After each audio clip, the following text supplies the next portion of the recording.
Just one more job for the day. This time, another hugely important one.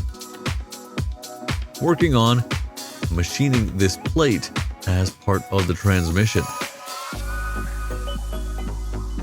Carefully machined, ground to a nice smooth finish, and even polished. Given an anti-corrosive treatment to keep it from rusting. Now time to get it installed.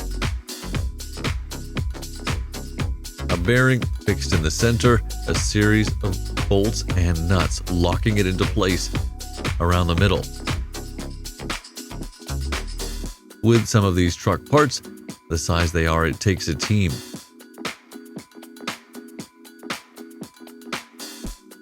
And it takes some